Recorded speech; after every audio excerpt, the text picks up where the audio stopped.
वज़ीर आला खैबर पख्तूनख्वा, एक सूबे का वज़ीर आला जब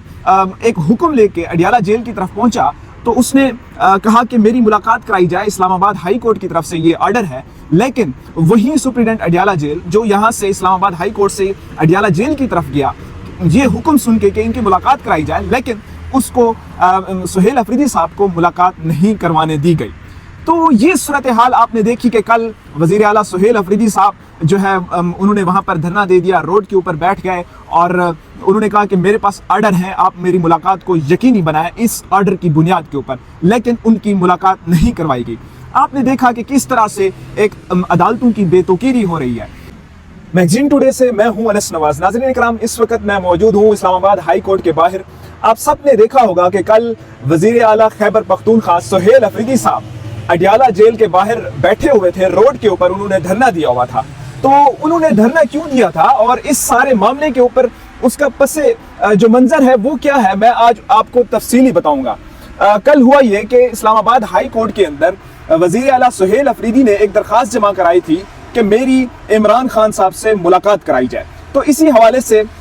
एक लार्जर बेंच तश्कील दिया गया इस्लामाबाद हाई कोर्ट की तरफ से। उस लार्जर बेंच में जज साहिबान बैठे 3 से 4, उन्होंने इस दरख्वास्त की समाअत की। तो इस पर वहाँ पर एडवोकेट जनरल पंजाब और उसके साथ साथ अडियाला जेल के सुप्रीडेंट और इस्लामाबाद के एडवोकेट भी यहाँ पर मौजूद थे, वो भी यहाँ पर तलब किए गए थे। जब वो यहाँ पर पहुंचे और उसके साथ साथ अलीमा खानम और सुहेल अफरीदी और पीटीआई की क़यादत भी इस वक्त मौजूद थी। तो इस पर मैं आपको बताता चलूं कि जो दरख्वास्त की समाअत हुई जब उस पर बताया गया था कि ये जो आपने पहले एक हुक्म दिया था कि इमरान खान साहब की जो मुलाकात है मंगल और जुमेरात वाले दिन तयन की गई थी कि आप इस वक्त जो है मंगल वाले दिन फैमिली मुलाकात कर सकती है और जुमेरात वाले दिन जो वकला है या पार्टी लीडरशिप है वो भी मुलाकात कर सकती है। इस हुक्म के बावजूद भी आपके हुक्म की तामील नहीं की जाती। तो इस पर जो है सलमान अकरम राजा साहब ने भी दलाइल दिए और जज साहब ने हुक्म जारी किया कि आप इनकी जो मुलाकात है वो उसको जो हुक्म है उसको तामील किया जाए, और उन्होंने आर्डर जारी किया कि आप इनकी जो मुलाकात है उसको एक लाजमी कराई जाए। तो इस पर जो सुप्रीडेंट अडियाला जेल साहब थे वो भी यहाँ से चल दिए और उसके साथ साथ हमने देखा कि वज़ीर आला खैबर पख्तूनख्वा सुहेल अफरीदी साहब भी यहाँ से इस्लामाबाद हाई कोर्ट से वो अडियाला जेल की तरफ चले गए। तो इस पर जब वो वहाँ पर पहुंचे तो उनको दोबारा चक्री के मकाम के ऊपर रोक लिया गया। उन्होंने वहाँ पर कोई रेजिस्टेंस नहीं दिखाई और ना ही कोई इस बात की जो है उन्होंने कोई शर्मंगेज़ी की कह लें या पाकिस्तान तहरीक इंसाफ के जितने भी वर्कर्स थे उन्होंने वहाँ पर जो धरना दिया वो आप सब ने देखा कि वज़ीर आला खैबर पख्तूनख्वा, एक सूबे का वज़ीर आला जब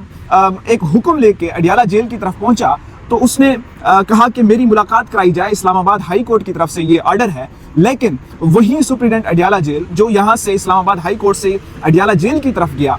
ये हुक्म सुन के कि इनकी मुलाकात कराई जाए, लेकिन उसको सुहेल अफरीदी साहब को मुलाकात नहीं करवाने दी गई।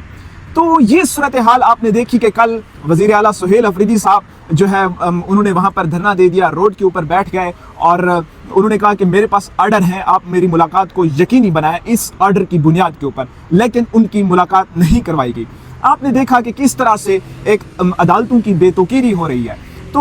अब हम इस सारी सूरत हाल को देखें कि एक वज़ीर आला है खैबर पख्तूनख्वा का, इतना बड़ा एक सूबा है जिसमें बदअमनी की सूरत हाल है और उसका एक वज़ीर आला रिप्रेजेंटेटर आके कहता है कि मेरी मुलाकात कराई जाए ताकि मैं काबीना है जो मेरी उसकी मैं तश्कील कर सकूं और उसके साथ साथ जो मेरी पार्टी के अहकामात हैं उनको भी मैं देख सकूं। लेकिन अफसोस की बात है सुप्रीडेंट अडियाला जेल ने उनको मुलाकात करवाने से इनकार कर दिया। ये अब आप देख सकते हैं कि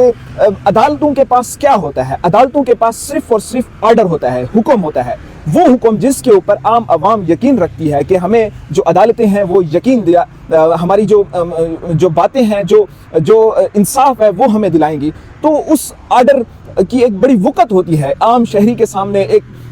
इदारों के सामने और उसके साथ साथ पूरे मुल्क के अंदर अदालतों का आज़ाद होना, अदालतों का हुक्मनामा जारी होना, उसके ऊपर अमल दरामद कराना, ये एग्जीक्यूटिव का और उसके साथ साथ तमाम जो इदारे हैं उनका एक फ़र्ज़ बन जाता है। लेकिन अफसोस एक सुप्रीडेंट जब यहाँ पर पहुँचा जज के सामने एक लार्जर बेंच, एक होता है सिंगल बेंच या डीबी डबल बेंच होता है, एक लार्जर बेंच, جو کہ ڈبل بینچ سے بھی بڑا ہوتا ہے وہ بیٹھا، اس نے آرڈر جاری کیے کہ آپ نے ملاقات کروانی ہے، لیکن افسوس کی بات یہ ہے کہ ان کی ملاقات نہیں کروائے گی۔ آپ دیکھ سکتے ہیں کس طرح سے عدالتوں کی بے توقیری ہو رہی ہے، اور اس میں نون لیگ کہتی ہے کہ ہم اس چیز میں ذمہ دار نہیں ہیں، اور اس کے ساتھ ساتھ میں آپ کو بتاتا چلوں یہ سسٹم ایسے ہی چلتا آ رہا ہے۔ یہ اگر آج پاکستان تحریک انصاف کے ورکر سپورٹرز یا ان کی قیادت کے ساتھ ہو رہا ہے تو کل آنے والے دنوں میں یہ پاکستان مسلم لیگ نون کے ساتھ بھی ہمیں ہوتا ہوا دکھائی دے رہا ہے کہ ایک اتنی بڑی عدالت جو کہ اسلام آباد ہائی کورٹ ایک بڑی عدالت ہے سپریم کورٹ کے بعد، اس پر کافی سارے جو ہے فیصلے ہوتے ہیں اور عوام کی ایک امیدیں ہوتی ہیں، عوام جو ہے ان عدالتوں کی طرف دیکھتی ہے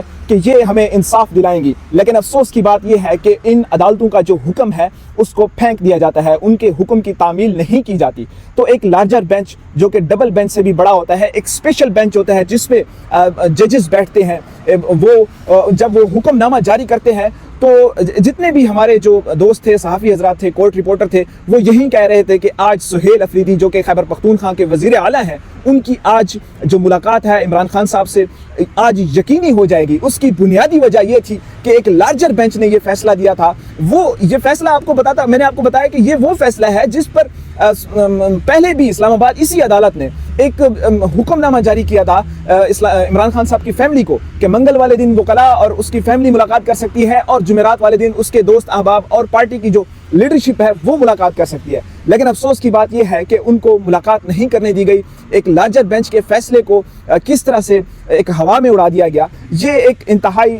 جو عدالتیں ہیں وہ اپنا ایک وقار کھو رہی ہیں، اپنے جو حکم ہے اس کی ایک تعمیل نہیں کروا رہی۔ اور ویسے اگر پاکستان تحریک انصاف کی بات کریں، انہوں نے ایک زبردست اس وقت جو سٹانس ہے وہ لیا ہوا ہے کہ وہ عدالتوں کی طرف دیکھ رہے ہیں۔ ایون کہ عمران خان صاحب نے خود بھی کہا ہے کہ جو پاکستان تحریک انصاف کے ایم این ایز اور ایم پی ایز ہیں، جو پارٹی لیڈرشپ ہے، وہ جب بھی میرے کیسز کی سنوائی ہو یا میرے کیسز جب عدالتوں کے اندر لگے ہوں تو وہ ان کو میں حکم دیتا ہوں کہ وہ عدالتوں کی طرف جائیں، عدالتوں کے اندر جو کیسز چل رہے ہیں ان کی پیروی کریں۔ لیکن جب ہم نے دیکھا ہے اسی دن جب پاکستان تحریک انصاف کے ورکر سپورٹرز اور ایم این ایز اور ایم پی ایز جب یہ سماج چل رہی تھی، وہ اسی اسلام آباد ہائی کورٹ کے باہر پہنچے ہوئے تھے، اور ورکرز بھی تھے جن میں پارلیمنٹیرین تھے، وہ پارلیمنٹیرین جو کہ اسی تقریباً کوئی 500 گز کے فاصلے کے اوپر، 500 میٹر کے فاصلے کے اوپر جو پارلیمنٹیرین ہیں، جو کہ لا میکر ہیں، وہ یہاں پر بیٹھتے ہیں، پارلیمنٹ ہے، وہاں سے اٹھ کے یہاں پر پہنچے تاکہ اپنے جو عمران خان صاحب ہیں ان کا جو لیڈر ہے اس کی کیس کی یا ان سے ملاقات کی جو فیصلے ہیں ان کو ہم سن سکیں کہ کس طرح سے یہ عدالتیں جو حکم نامہ ہے جاری کر رہی ہیں۔ لیکن افسوس کی بات یہ ہے کہ ان کو بھی ہم نے دیکھا پاکستان تحریک انصاف کی جو سینئر لیڈرشپ ہے، جن میں چیئرمین کمیٹی، اکاؤنٹس کمیٹی کے بھی ممبران تھے، وہ بھی یہاں پر پہنچے تھے، ان کو بھی اسلام آباد ہائی کورٹ کے اندر پہل تو انٹری نہیں مل سکی۔ اس کے بعد جب جو سینئر جو وکلا تھے، بیرسٹرز تھے، جن میں بیرسٹر گوہر صاحب تھے، بیرسٹر سلمان راجہ صاحب تھے، جب وہ اندر گئے تو انہوں نے ایک اسپیشل نام لکھوایا، پھر جا کے ان سینئر پارلیمنٹیرین کی جو ہے انٹری کیس کو سننے کے لیے وہاں پر مکمل ہوئی۔ تو یہ صورتحال ہے، آپ دیکھ سکتے ہیں کہ اسلام آباد ہائی کورٹ کا ایک لارجر بینچ بیٹھتا ہے، اور اس میں سپرنٹینڈنٹ اڈیالہ جیل اور اس کے ساتھ ساتھ ایڈوکیٹ جنرل پنجاب اور ایڈوکیٹ جنرل اسلام آباد بھی یہاں پر پہنچتے ہیں۔ تو وہ ایک جو ہے ان کو حکم نامہ جاری کیا جاتا ہے کہ آپ نے ملاقات کروانی ہے۔ جب وہ حکم نامہ لے کے سہیل افریدی صاحب اس اڈیالہ جیل کے باہر پہنچتے ہیں تو ان کے حکم کی جو ہے تعمیل نہیں کی جاتی۔ تو آپ دیکھ سکتے ہیں کہ کس طرح سے یہ ایک نظام چل رہا ہے، اور اللہ نہ کرے کہ کل کو یہ پاکستان مسلم لیگ نون کے ساتھ ہو اور بقیہ جماعتوں کے ساتھ ہو، اور جو بھی ہو رہا ہے اس میں عدالتوں کا مذاق بنایا جا رہا ہے۔ اس وقت عدالتیں ایک کٹہرے میں کھڑی ہوئی ہیں کہ ان کے حکم کی تعمیل ہوتی ہے یا نہیں۔